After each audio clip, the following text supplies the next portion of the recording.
Happy Halloween, guys. This is a Halloween special. And unfortunately, we have to look back and think about all of the Marlins trades that didn't work out. What were the scary moments in Marlins history, in recent history anyway, since I've been a Marlins fan? We're looking back, unfortunately, looking through some of these trades that did not work out. And how do they rank? Interesting one, but a fun one. And today's Locked on Marlins. You are Locked On Marlins, your daily podcast on the Miami Marlins. Part of the Locked On Podcast Network, your team every day.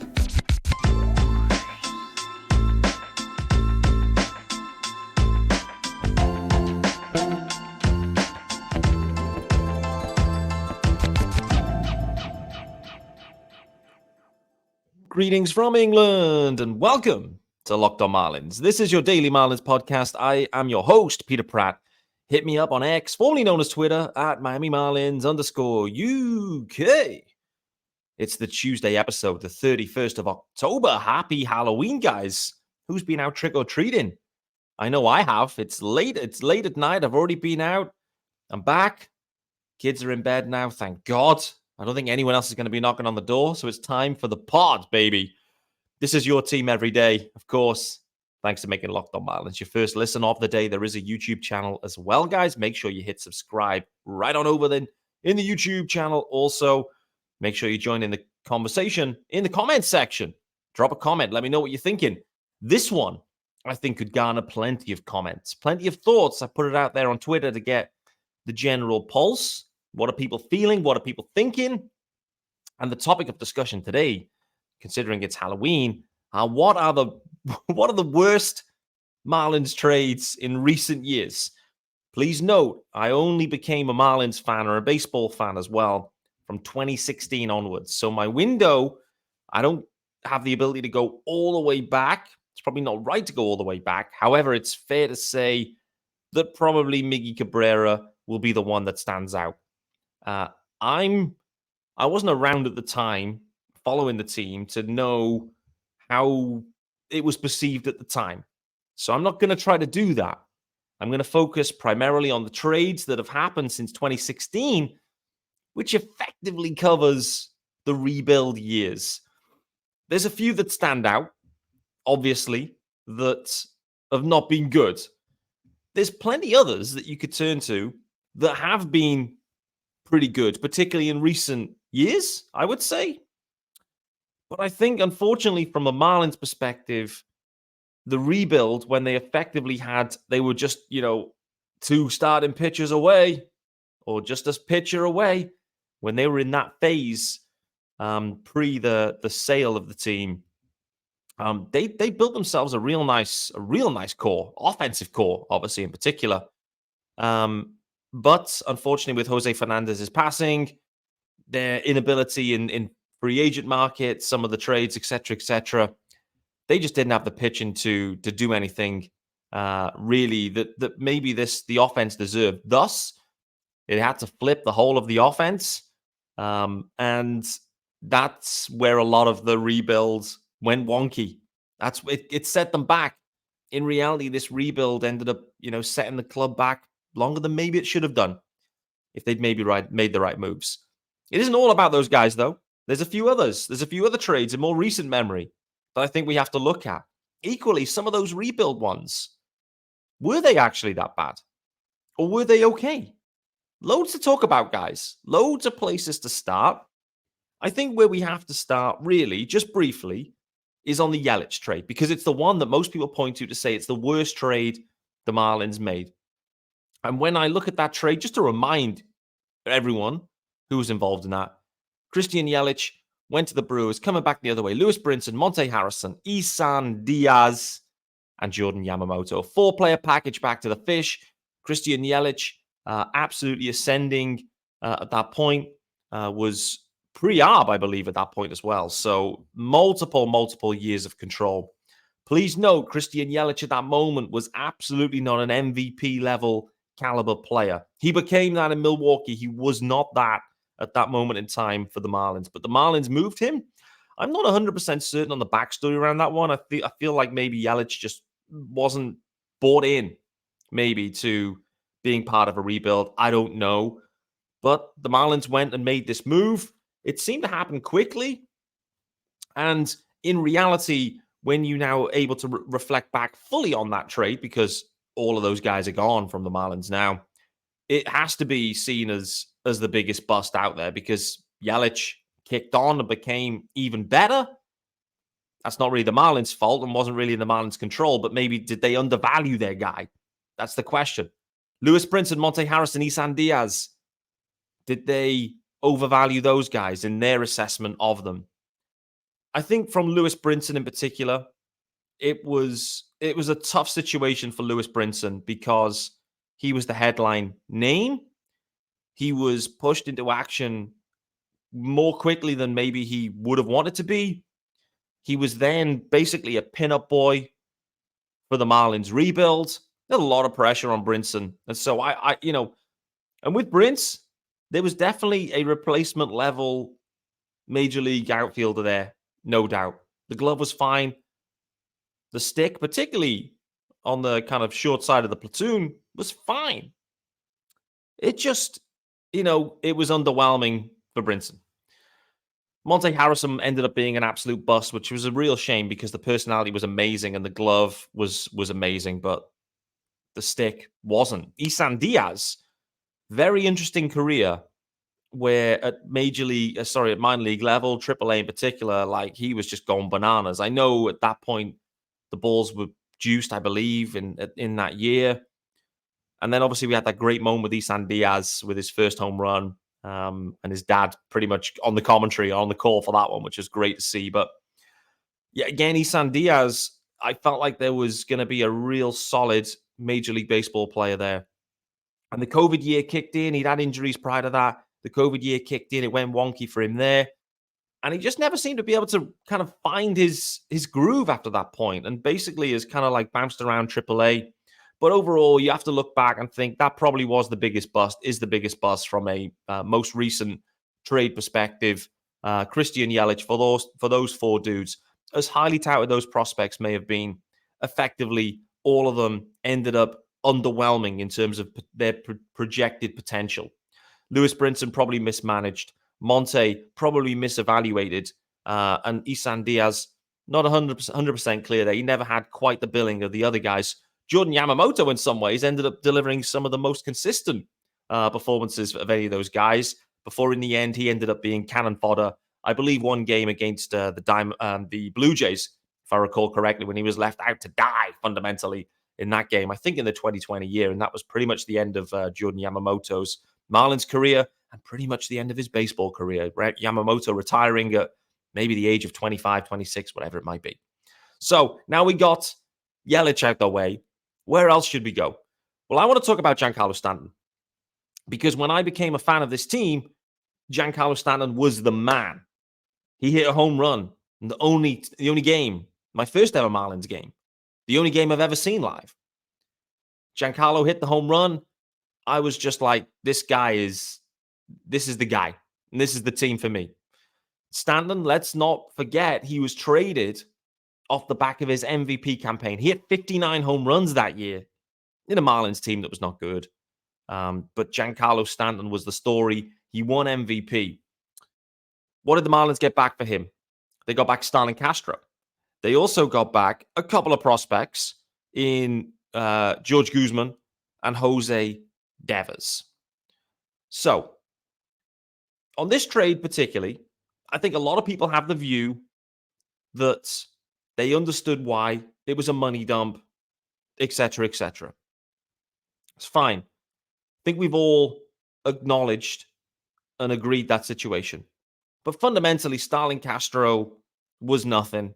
It was nothing. It was basically take Giancarlo and you got to take the money, and the Marlins have to kick in some cash considerations along the way. This one has always bothered me. It's bothered me hugely for many reasons, in that Giancarlo Stanton was pretty much the face of the Marlins franchise. He's an absolute stud. MVP, literally not MVP caliber, literally MVP, coming off the season and the career of his life thus far. And the Marlins end up moving that dude for nothing. They gave away the MVP for nothing.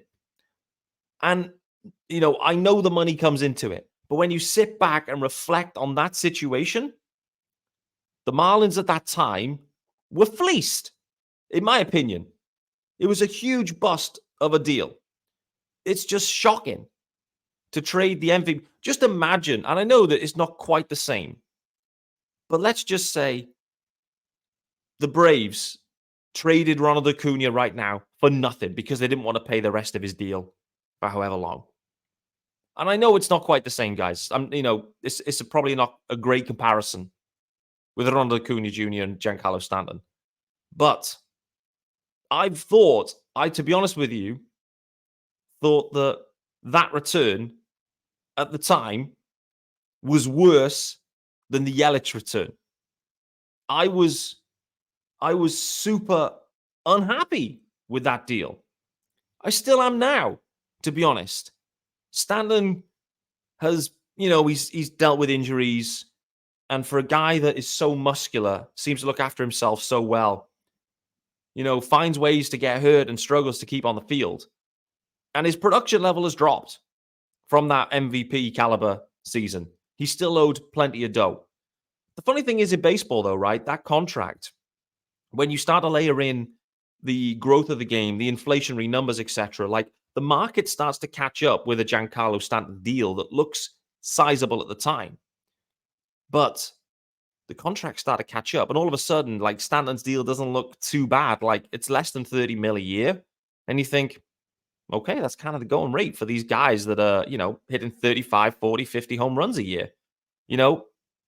Okay, he's got some health issues at this point, but I don't know. For me, this trade has always irked me. And it irked me because, part of it's down to the realization that the Marlins are doing this to not have to pay the money in the future because it's not a sustainable contract for that market, et cetera, et cetera.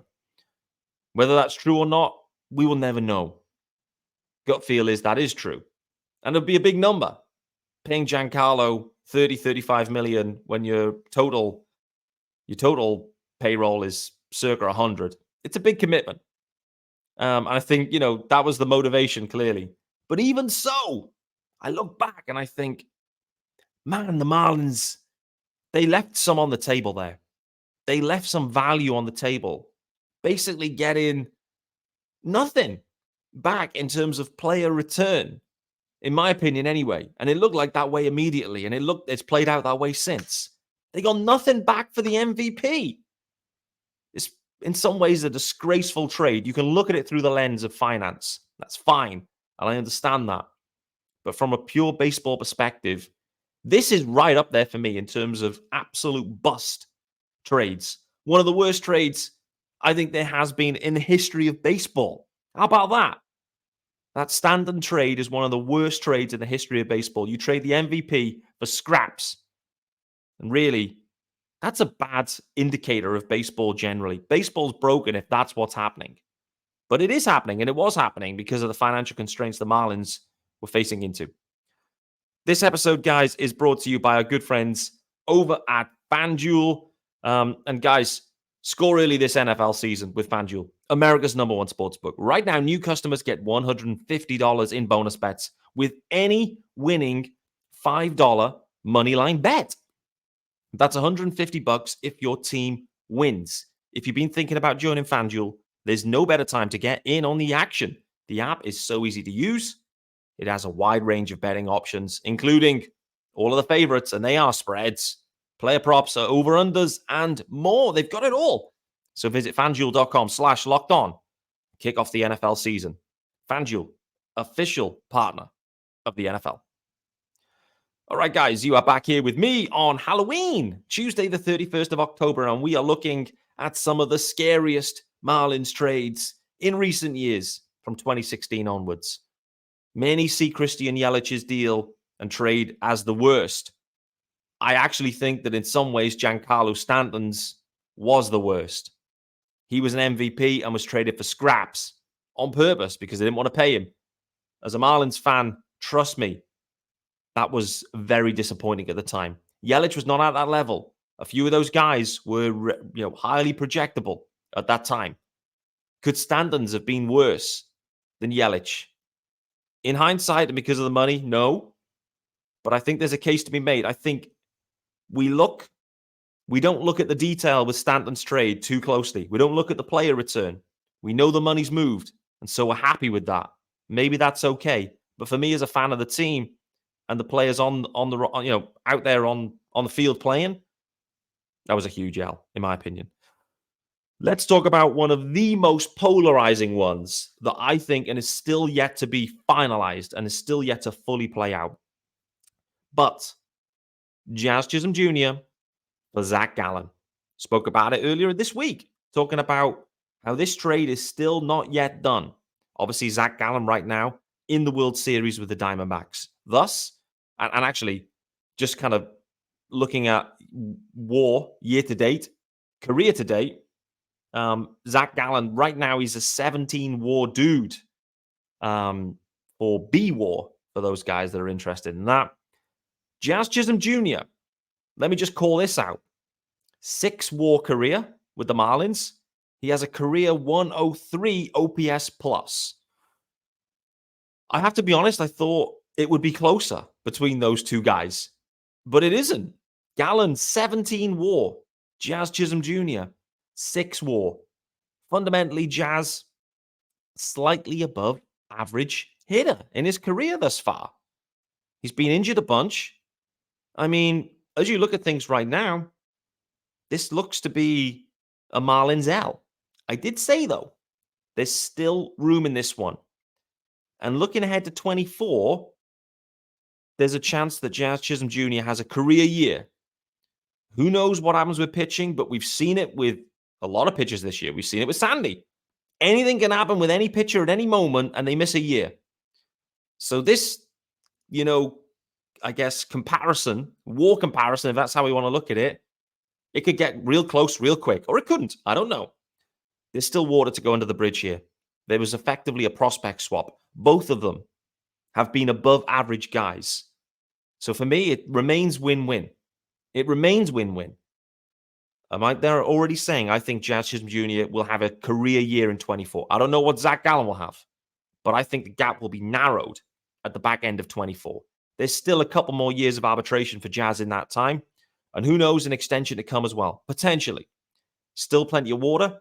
It's a polarizing one. Right now, Zach Gallen leading the way. But this is absolutely not a fat L for the Marlins. It never will be. Because Jazz Chisholm Jr. equally was what the Marlins needed at that moment in time. The trade was done for the right reasons. Swap from strength to plug some holes. That's what they did. And they actually evaluated talent pretty well, in my opinion. I now want to talk about one that has dumbfounded me for years since it happened. And that one is Adam Duvall for Alex Jackson on a pure... Okay, hold on a minute before I dig into this. Adam Duvall for Alex Jackson. I don't think I will ever know the truth of this situation. None of this made any sense to me at the time. I was following the team very closely. I think it predates me hosting Locked on Marlins, so we haven't got like the daily coverage, but I was still podcasting with my own show back then. But this deal at the time, it didn't make any sense. I don't think I've ever had any clarity on this. I don't know the situation, but let me just remind you of where we were at with Adam Duvall. When Adam Duvall was traded, he was one of the best hitters in the league at that point. I think he was leading Major League Baseball in RBIs. If he wasn't, he was top 5. By the time he was traded, he'd hit 22 home runs. He had 68 RBIs. He ended the year with 38 home runs, 113 RBIs, and a gold glove in the outfield, for however much you value those. There was this opt-out situation with Adam Duvall, which everyone knew about. But also, even though he opted out and could opt out and was going to opt out, which he did, he still had 1 year of club control via arbitration remaining. The Marlins traded Adam Duvall when they were struggling with offense, just kind of generally. They were struggling with outfield defense, just generally. He looked like a great pickup, a good clubhouse guy, tons of qualities. They traded him for Alex Jackson, a catcher from the Braves who looked like he couldn't hit. And he didn't hit. Alex Jackson for the Marlins. Wait till you hear this. 42 games, 108 at-bats, 3 home runs, 12 RBIs. Oh, boy. And he hit 157 with an OPS plus of 46. Alex Jackson was terrible. Absolutely terrible. This, on a 1-for-1 swap in terms of production, has to be one of the worst trades ever. It has to be. And it's even worse because Duvall had the control year after that. And he was worth it. He ended the year with 38 home runs and 113 RBIs. Whatever the arbitration number became for Duvall. I'll actually look that up in a second. I forgot to check what that number ended up being. But he absolutely was worth the money. And the Marlins moved him on. The question I've always had was, did the Marlins not realize that he had that year of control? They couldn't have done, right? They absolutely couldn't have done.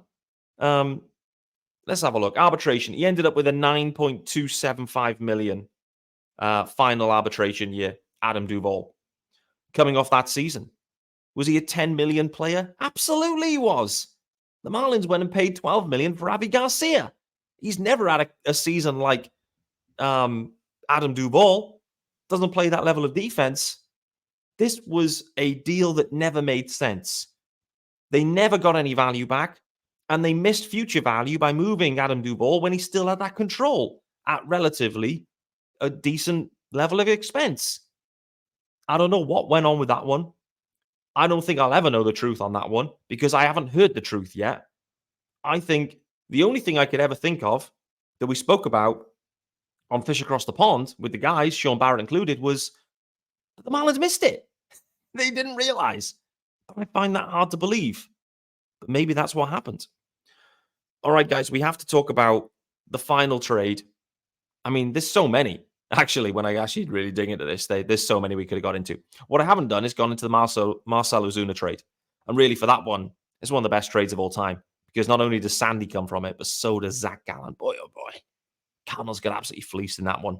But this is a Halloween special. So we're going to finish on JT Realmuto. And Realmuto, just to remind you, he was traded for Sixto Sanchez, of course. But do you remember who else came back in that deal? I'm sure you will. Most people will. You also had Georgie Alfaro in that deal. You also had Will Stewart. There was a 3-player package. I know Sixto's the headline, and maybe we kind of just think it was only Sixto, 1-for-1 for JT Realmuto. But no, Georgie Alfaro in, plus Will Stewart.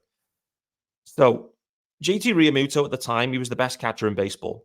But he only had 2 years of club control remaining. Naturally, he was getting more expensive. So I can understand why the Marlins were absolutely entertaining this.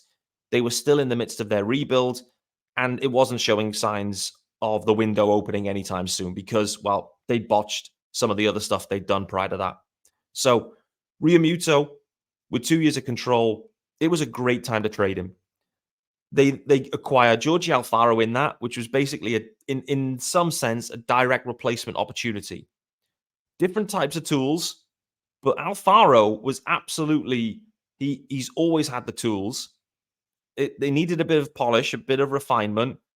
But in the year coming in before he was traded, Georgie Alfaro, I think, put up 2 WAR. So he was looking like a decent, cheaper option at catcher, a guy that can hit for power, be decent behind the plate, not quite Realmuto, but work with him, you could get him to that level. So I absolutely understood that one. You get Sixto Sanchez. Sixto at that point, he was the number 1 prospect in their system. He became the number one prospect in the Marlins system. Sixto Sanchez, just to remind you, he's only ever pitched in 7 games for the Marlins. 7 games only in that 2020 year. He was absolutely electric. He was ascending to one of the most talked about, one of the guys that, could have been a potential star, potential ace in Sixto Sanchez. 7 games. He's got a 1.5 WAR, 1.5 WAR in 7 games for Sixto. That's how good he was in 2020. He was absolutely electric. all the eyes were on Sixto. Everyone loved the story. And unfortunately for Sixto, injuries have curtailed and may end up ending his baseball career. We may never see Sixto Sanchez ever again on a major league mound, which would be really discouraging. But, this one, I can absolutely see where the Marlins went with this one. This is, in my opinion, this is definitely below Yelich, definitely below Stanton in these trades, and in my opinion, below Adam Duvall for Alex Jackson. This is, I mean, where does it sit in Jazz versus Gallen? Not sure at this point. We'll wait to see. But I could see what the Marlins were trying to do here. Alfaro, many more years of control and a similar upside to Realmuto. He didn't realize that. No one in the Marlins organization has realized their upside in many years that particularly Alfaro was around when you got the Brinson, the Montes, the Isans, everything that was going on. You know, the club, the reality is development has stunk for years. There's tons of issues there and they're trying to address them. And they, you know, it unfortunately set the club back years. But Alfaro, I can absolutely understand. Sixto, I can understand. And listen, healthy Sixto, for the same, you know, what's to say that Sixto Sanchez didn't get hurt? What's to say that he hadn't put up a 17-WAR career thus far, like Zach Gallen? I think he could have. And I'm telling you, if that had happened, this trade would look fine. I think you look at Sixto and his upside, it absolutely looked like what Zach Gallen's upside looks like now. And plus, you layer into Georgie Alfaro in that. Anyway, Georgie Alfaro ended up being a bit of a bust too, right? I mean, you got to look back and you go, in his Marlins career, 3 years, just a 0.2 WAR with the Marlins. His first year was actually a 1 WAR campaign. So he started pretty well. And then he faded. The defense kind of gave up. You know, there was tons of issues going on there. It just didn't work out in the end for Alfaro. But, you know, unfortunately, you know, this ends up being a podcast about how the Marlins traded away their previous offensive core. They didn't have enough pitching. They had to make some moves. They had to go into a rebuild. None of this was affordable, seemingly, for the Marlins. Stanton was too expensive. Realmuto was too expensive. Ozuna was getting too expensive. And Yelich would do too. They had to move these guys. Unfortunately, every single one was a bust. Every single one a bust. Set the club back years. And, you know, they're still reeling from that right now. We don't know how Jazz and Gallen will play out, but it's not as bad as any of those. Adam Duvall for Alex Jackson was absolutely a head scratcher at the time. But you have to look back and you have to think, man, the way the Marlins went about their rebuild, they got it badly wrong. We all know that. Sometimes good to reflect on that and look to compare and see. But I actually, like I've already said, the Yelich one ended up being probably the worst because Yelich got better and the Marlins got worse by the guys that they ended up getting for them. But I'm still stunned that the Marlins weren't able to extract any more value out of any other club than Starlin Castro, George Guzman, and Jose Devers. And that was it for the current MVP in the NL, coming off 59 home runs, multiple years of control, whether you wanted to pay for that control or not. But for me, I think that's even worse than anything else they've done in the rebuild. Let me know what you think in the comments, guys. I know why the Marlins did it, but I'd love to hear from you. How do you rank these ones? So just to recap on what we've covered. Yelich, we've covered Stanton. We've covered, who else have we covered? We covered Realmuto. We've covered Jazz for Gallen. And we've also covered Adam Duvall for Alex Jackson. I think I saw someone saying about the Groshans trade as well. I think it might have been Isaac Azut saying he wasn't happy with that one. The Groshans for Bassman and Zach Pop, I think. I mean, I'm not sure what he's unhappy with in that one. So, Isaac, if you're listening, let me know in the comments where you're going with that one. I mentioned I haven't spoken about any of the Miggy Cabrera, haven't spoken about Luis Castillo, any of the ones that predate my fandom. I've probably forgotten about a few, but these were the headlines. Thanks for making Locked On Marlins your first listen, guys. Happy Halloween to everyone. I hope this episode hasn't scared too many of you away from this podcast moving forwards. But good news is, be back tomorrow, and it'll be November, and I'll see you then.